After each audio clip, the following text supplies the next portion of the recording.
You're listening to When Veins Meet Like Rivers. Katinniq, okizata, maadawaan.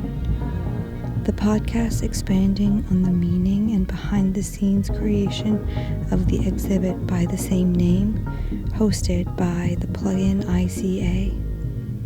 It's a podcast about survival, desire, and kinship. It's about the places where we crash and flow into each other. It's about how and what we resist and submit to. I hope that you enjoy our offerings.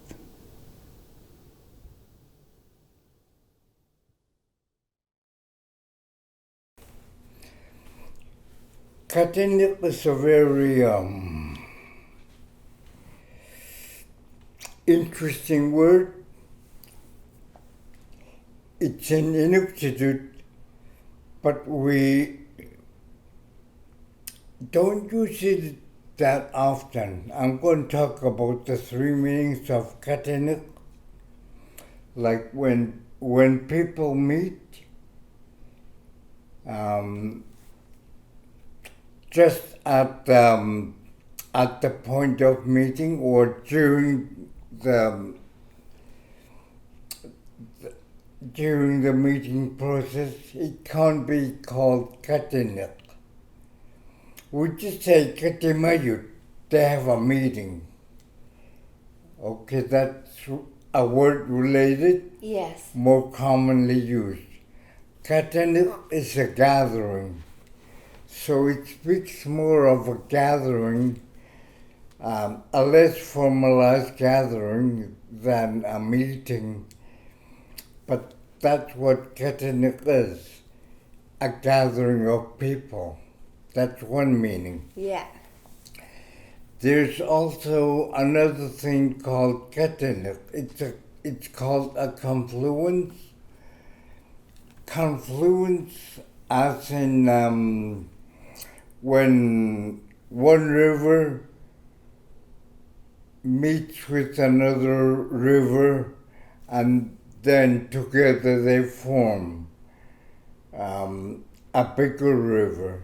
That's a katinniq, just at the convergence of these two rivers. Yes. So that's why it's interesting.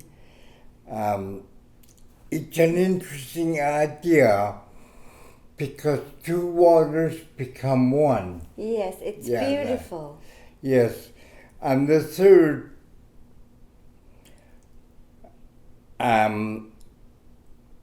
word for katinniq that Inuit hardly use is like especially when you're out at sea, just like hunting out at sea, you can clearly see, even if you're just at shore or on a hill where you have good panoramic vision,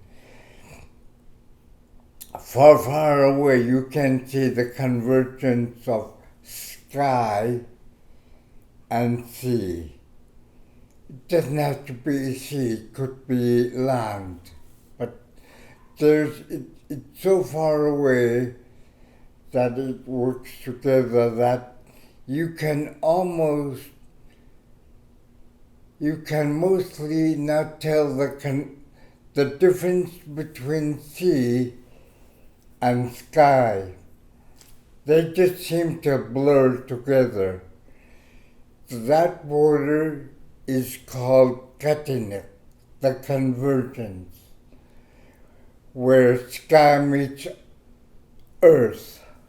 Yeah, that reminds me of seal hunting when the water's so flat and you're on the water and the water's like a mirror and then the sky and the water meet and you can't tell the difference. Right, so in that way, that's what katinniq means.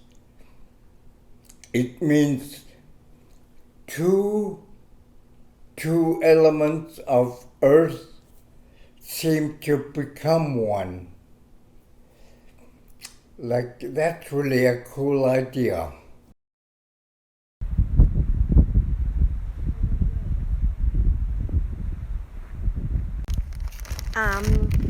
Where are we, baby? Yep. Crocodile River.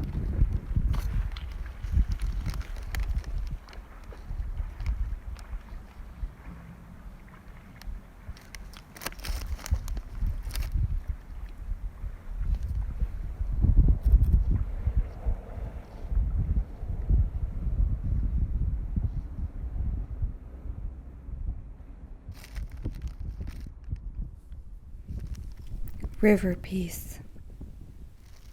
Submit, resist. River peace. Submit, resist.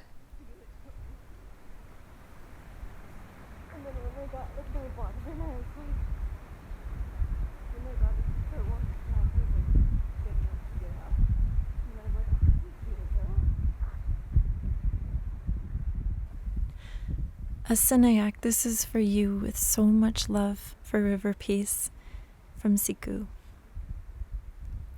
Submit. Fast-moving current carrying you. You have agreed, but still have strength of will as you cutely peek to see what's ahead, ensuring you are safe to relax into the flow. Resist. Once you were carried out of frame, I noticed the wind, blowing in the opposite direction. Then you returned, laboring against the current. I see strength and hardship, vulnerability, determination, as you carve your path forward, struggling at first, then in sync with the graceful, steady movement of the wind. Nalikipakit.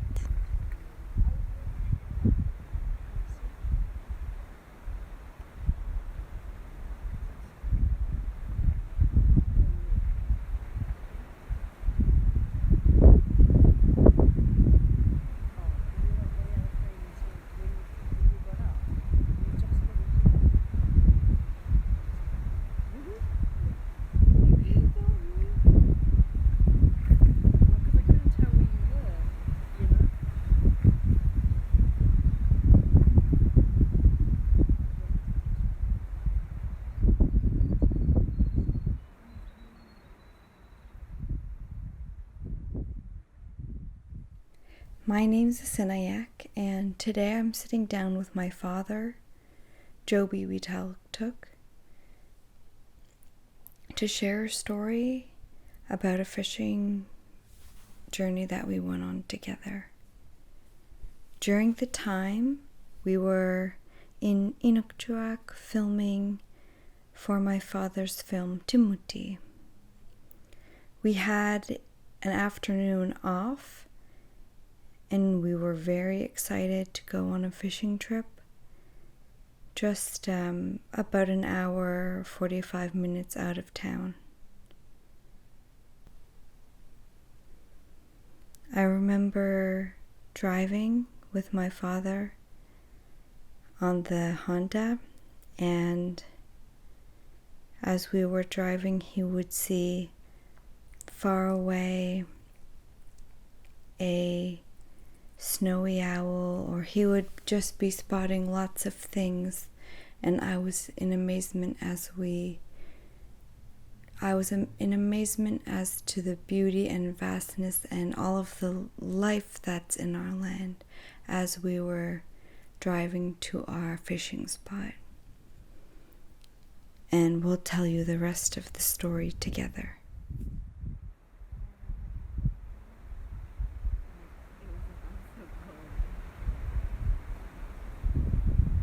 Okay. Asinnajaq and Jobie telling the story of fishing. Yeah, we were at Asinnajaq at the time. Yes, we were filming for your film Timothy. Oh yes, and it was just on our day off. We decided to go fishing upriver. Asinnajaq is a big river. It's fast moving, and we decided to go up river because there's a better chance of getting fish up there, and of course it's always like people fish that river so much. So in the end we didn't catch anything. No, I've hardly ever caught any fish. Nah. But it was exciting because we had some time off and we had to drive on the ATV quite a way out. Yes.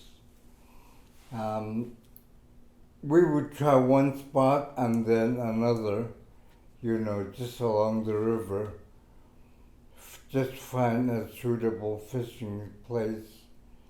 And sometimes if the fish are there and they just don't bite, that, they have to have like their Sunday or whatever. Yes.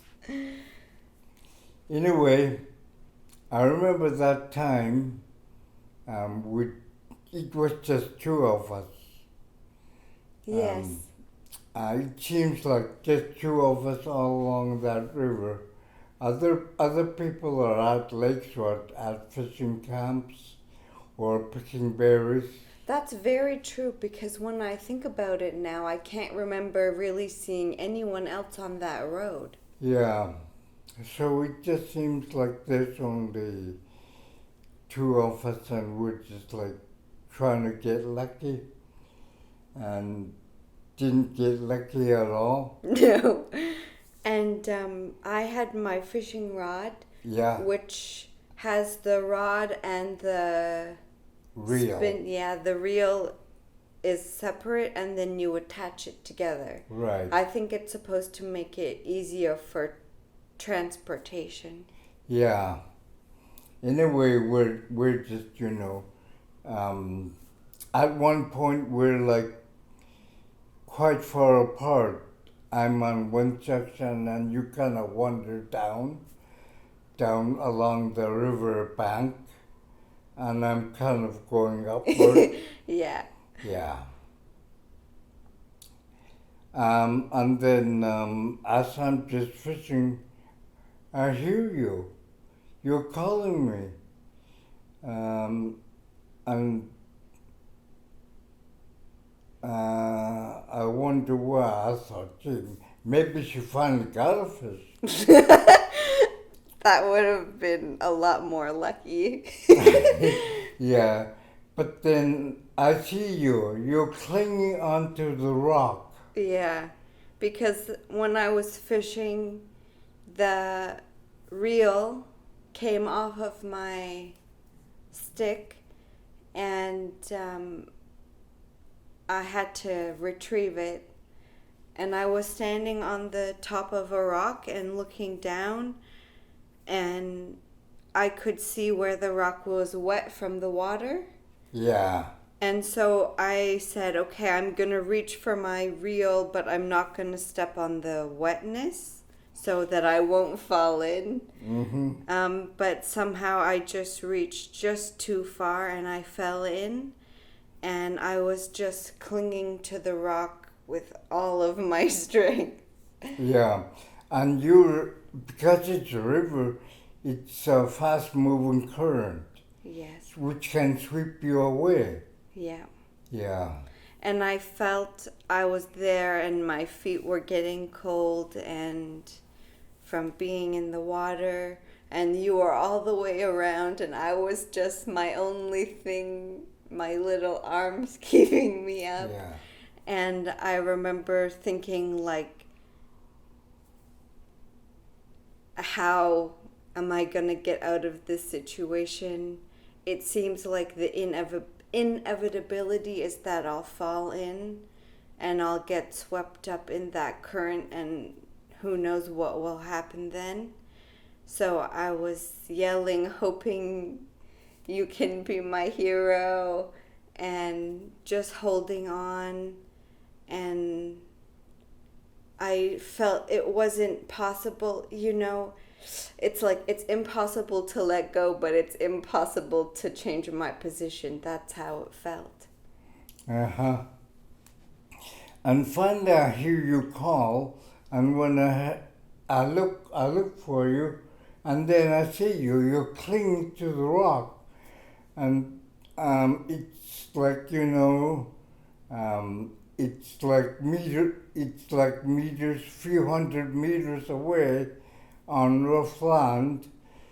And then I begin, I've tossed my fishing rod, and I began to chase for you. I'm running, but I'm going slowly, because at that time I was a bit fatty. I was not running fast. I was like, it felt like I was running so slow. It really felt like I'm barely moving, because my mind is in a rush, but my body is so slow. And as my mind is going so fast, I'm also praying in my mind as I'm trying to reach you, and then I go out of breath. I slow down a bit, and somehow you pull yourself out. And just as I got there, I didn't even have to help you. I don't know how, but it was the only option. I think I looked over to you and I felt you were slow motion running, but I know it was fast. It felt like, so everything felt like it took so long time.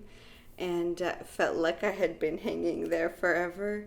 And somehow I found the strength and I got out. Yeah.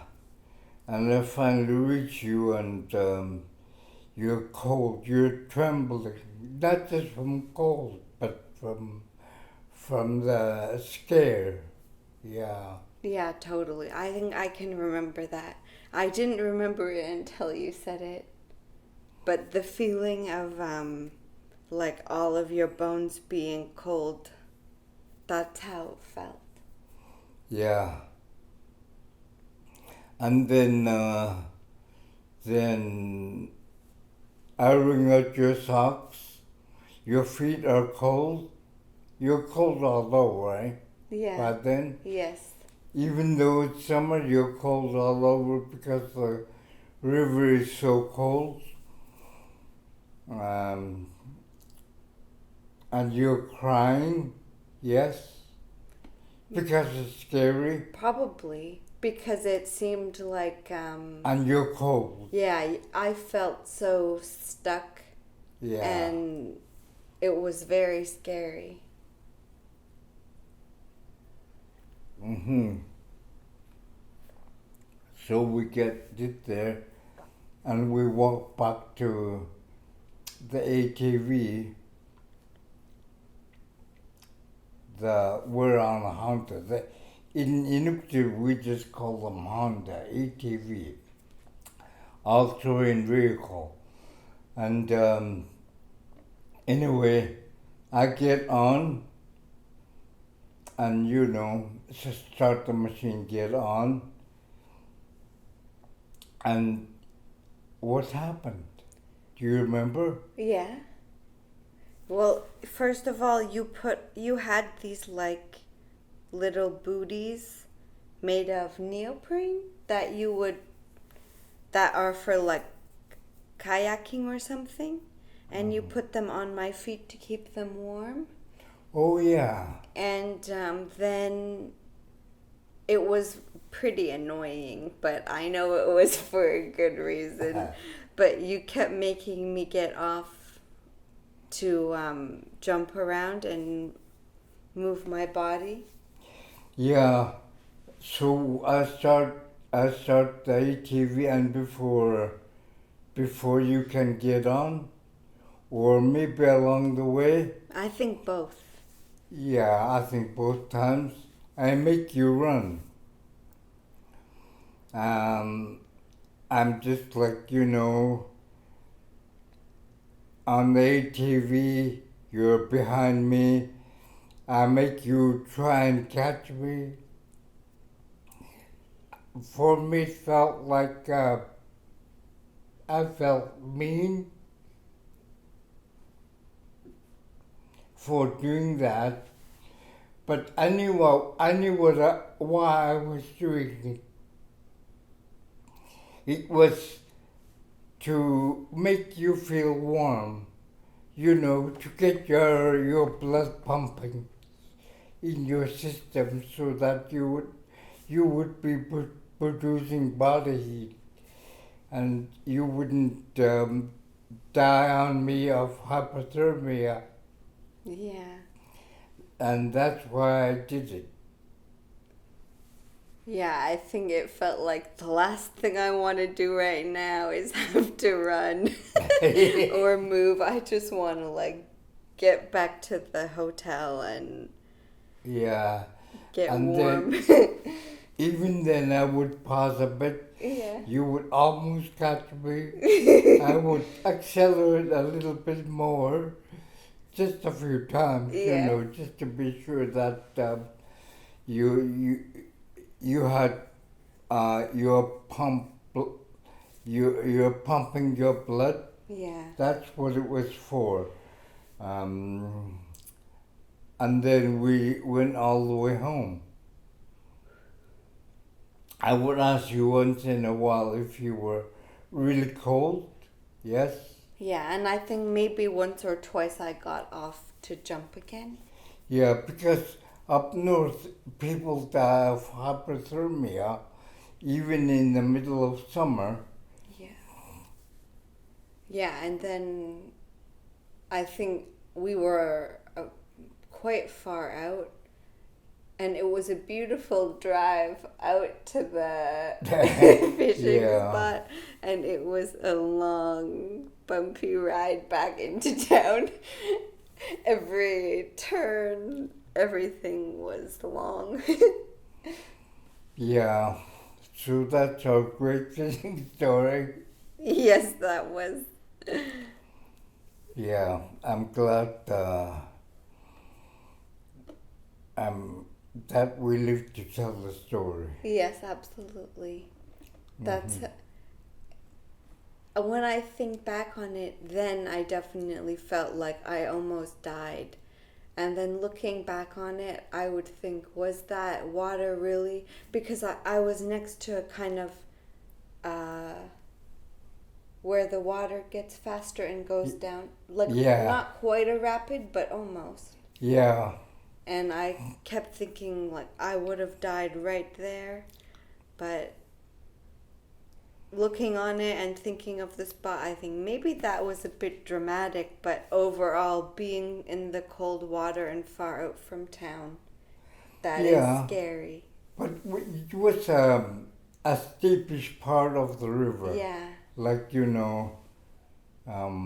It's along the river, and because it's a river, there's parts that are steeper and deeper into the river. Yeah.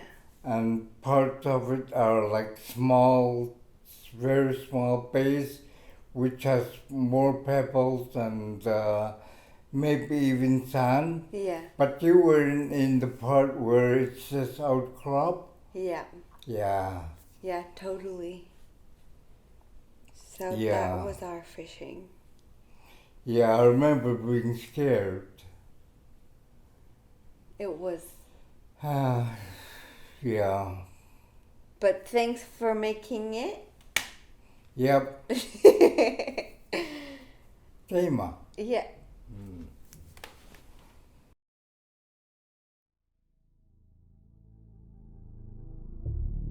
When Veins Meet Like Rivers is hosted and recorded by asinnajaq, Dana Danger, and Kite. Additional guests on this episode include Siku, Alooloo, and Jobie, Weetaluktuk. Our intro and outro song is an original score produced by Kite. Podcast art by asinnajaq. This podcast is presented by Plug In Institute of Contemporary Art. You can find a link to the Plug In website in our show notes. We are produced by Collective Broadcast Co., an artist-run collective specializing in tech and live stream solutions. You can find the link to their website in our show notes. Special thanks to Amalkavik, the Nunavik Arts Secretariat, who commissioned the work River Piece, Raukokore edition, to James Waititi, Tefano Apanui, Carol Rowan, Nalaturuk, and Yepiti Weetaluktuk. This episode is supported by Plug In ICA's generous donors, including the Directors Circle, Canada Council for the Arts, the Manitoba Arts Council, the Winnipeg Arts Council, and MB150. It's a great day to be Indigenous. Bama peace.